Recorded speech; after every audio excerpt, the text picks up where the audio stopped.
exercise and just fitness has been a value of mine for as long as I can remember.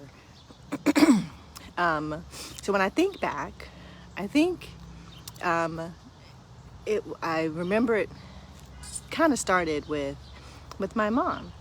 So we've never been, we're not a sports family. None of my siblings, we didn't necessarily play sports. In high school, I was a pom-pom.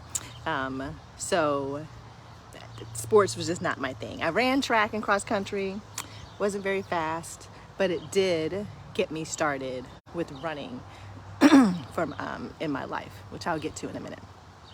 So, but exercise really started with my mom. And so I remember in middle school, I was in middle school rather, and maybe even in elementary school rather, she would do jazzercise, if you remember jazzercise. And so she would take jazzercise classes and she would take me with her. She was a single mom, so she'd take me with her.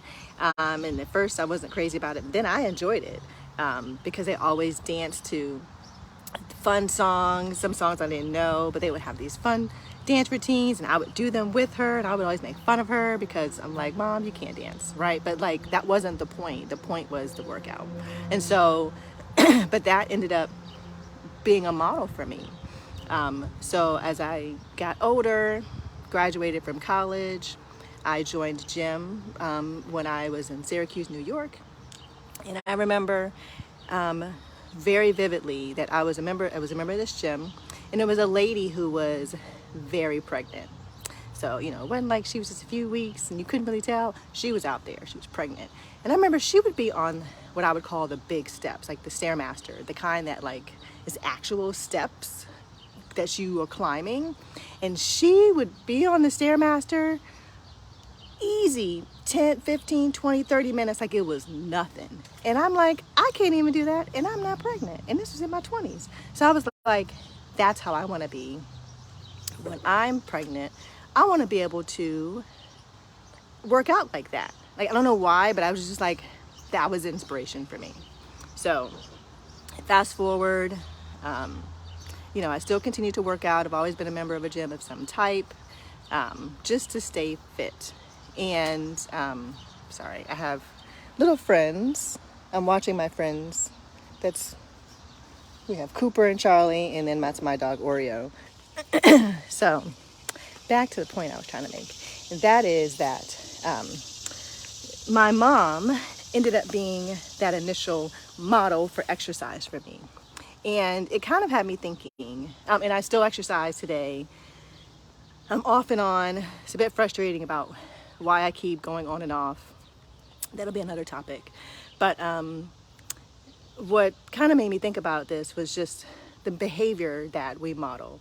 And so I recognized early on that my mom is the one that modeled exercise and fitness to me growing up. I mean, my dad modeled it as well.